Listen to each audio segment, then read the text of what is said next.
안녕하세요, 다이프렌드입니다. 오늘은 디월트 햄머드릴 DC984 모델 4셀과 5셀용으로 파워팩을 만들어 보도록 하겠습니다. 중간에 4셀 듀얼로 BMS 이용해서 만들었습니다.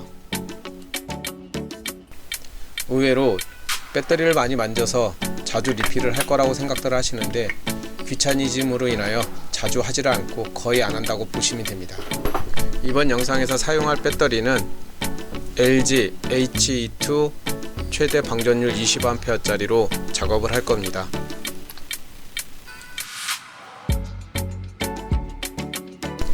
오늘 두 팩을 준비를 해야 되기 때문에 미리 밸런싱 작업을 하였습니다. 배터리들이 모두 균일하게 볼트를 유지하도록 충분한 시간을 두고 준비하였습니다. 이번 작업에서는 4셀용 하나, 5셀용 하나, 두 팩을 준비할 겁니다.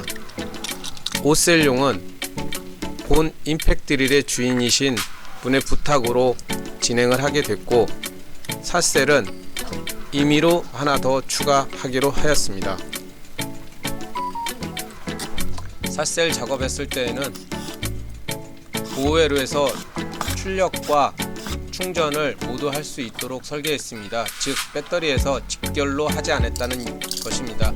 끝까지 영상을 보시면 누구나 따라할 수 있고 쉽게 하실 수 있습니다. 많은 시간 사용해서 제 나름 검증이 된 거라고 생각을 합니다.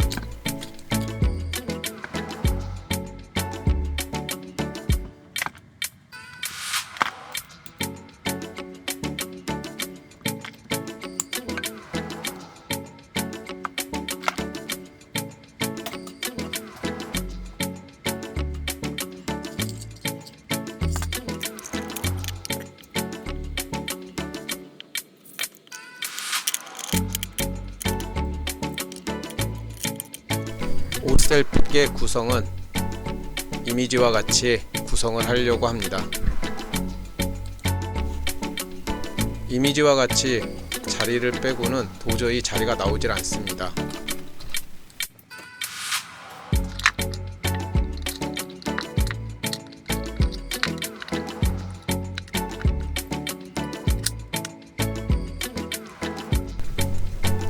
고방전일수록 배터리의 절연링은 선택이 아니라 필수입니다. 스폿을 쳤는데 배터리 구성을 잘못해서 다 분해하고 다시 했습니다. 속상합니다. 배터리 여유가 있어서 그나마 다행이라 빨리 진행할 수 있었습니다. 4셀, 5셀 두 팩을 준비하다 보니까 중간에 패턴을 잊어버렸습니다. 정신없이 다 하고 나니 아차 싶어서 보시다시피 분해하고 다시 했습니다. 하나씩 천천히 해야 될 것 같습니다.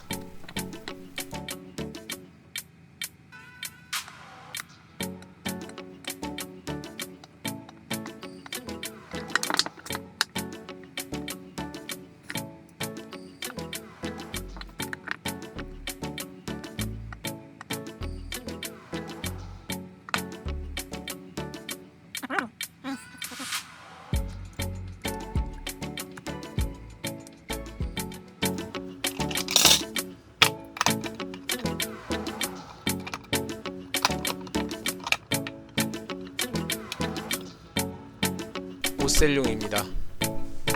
4개를 동영상과 같이 사전에 준비를 했습니다. 한 셀은 옆으로 공간이 안 나오기 위해 옆으로 사용할 보호회로입니다. 5셀용으로 현재 몰에서 판매를 하고 있습니다. 배선 연결 방법은 몰에서 보셔도 되고 조금 전에 영상을 잠시 멈춰서 보셔도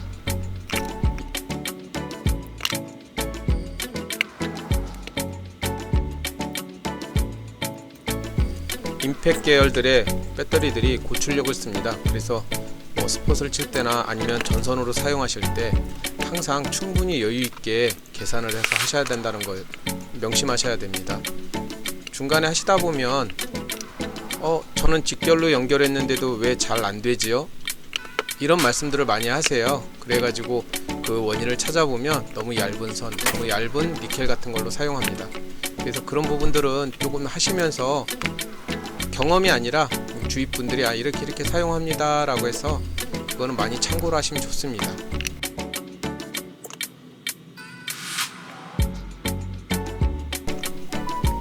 선들이 얇은 선들은 허용 전류들이 약하기 때문에 열도 많이 받고 출력도 제대로 나오지 않습니다.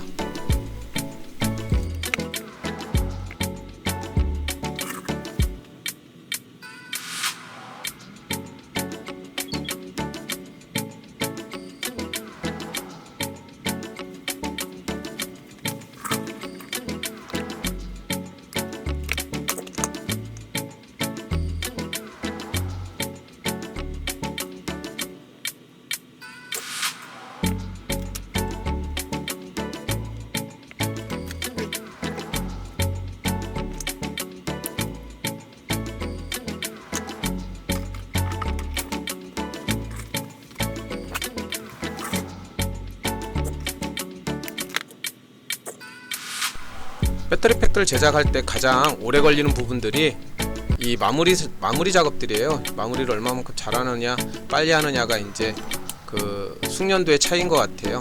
그래서 저도 자주 하는 편이 아니다 보니까 이렇게 조금 많이 서툴고,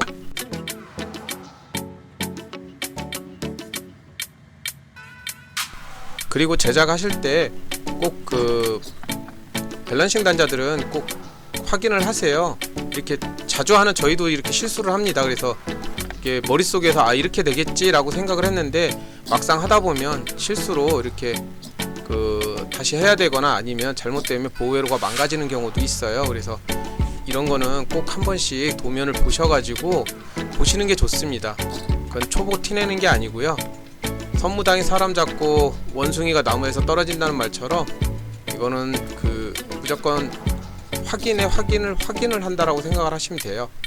조금 더 빨리 하고 안전하게 할 수 있는 방법이죠. 그래서 이런 것들은 굳이 누가 말씀을 안 하셔더라도 꼭 가서 보고 배선 연결하는 거 확인하고 보호회로랑 그 사용 설명서랑 잘 되어 있는지 안 되어 있는지 확인하시면 금방금방 늡니다.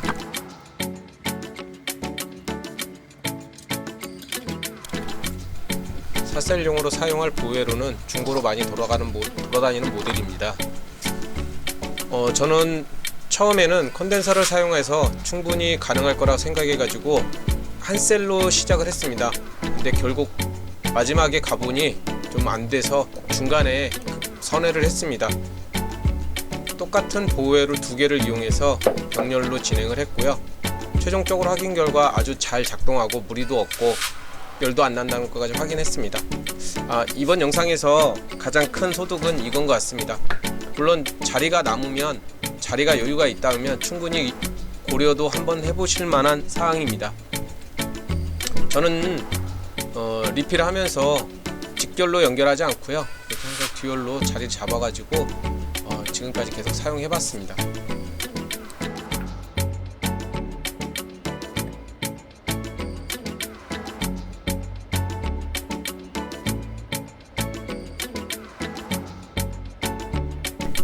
동영상을 찍다 보니까 편집하는 과정에서 고민을 많이 하게 됩니다. 그래서 자세하게 하자니 영상의 길이가 너무 길고 지루해지고, 그렇다고 자르자니 또 애매해지고, 그래서 최선을 다해서 편집은 했는데 혹시 궁금하거나 부족한 점이 있으면 댓글로 남겨주세요. 아니면 네이버 다이프렌드라는 카페가 있습니다.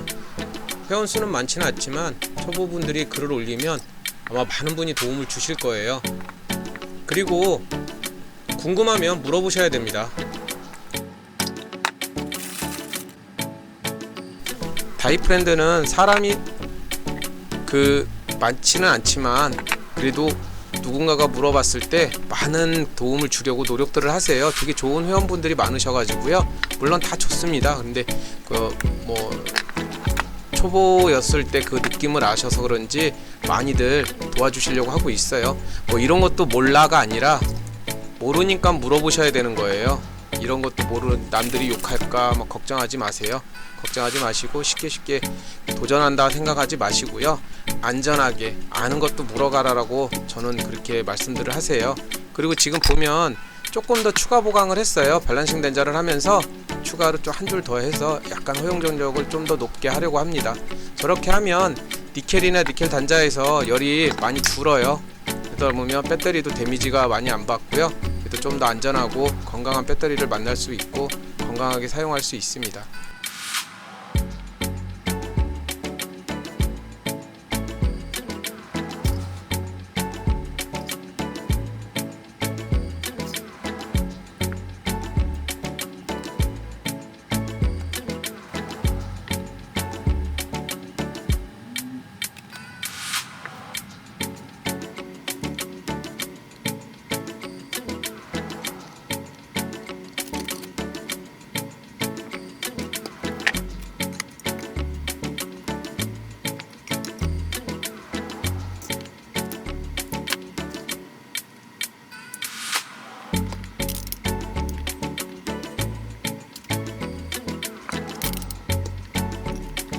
전동 공구 배터리를 리필을 하다 보면 가장 큰 문제가 PCM입니다. 보호회로가 가장 큰 문제인데, 그렇다고 고출력을 쓰자니 자리가 나오질 않고, 다행히도 이번 모델 같은 경우는 배터리 자체가 애매하게 들어가서 자리가 충분히 나고 다른 방법으로 구현을 해봤습니다.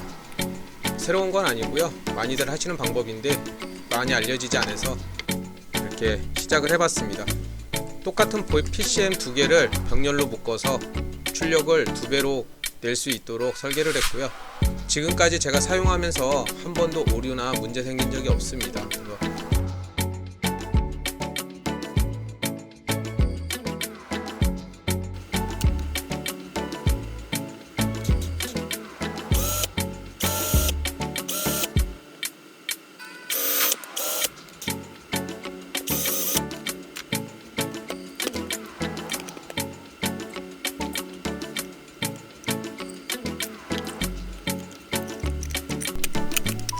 리셋 단자하고 충전 단자, 그 회로도는 우측 상단에 지금 이미지로 보이는 것 같이 되어 있어요. 그래서 이건 되게 어려운 부분이 아니라 쉽게 하실 수 있는 부분이세요. 그림만 한 번씩만 보시면 되세요. 이 보호회로에 대한 그 이미지이기 때문에 다른 거는 좀 틀리실 수 있습니다.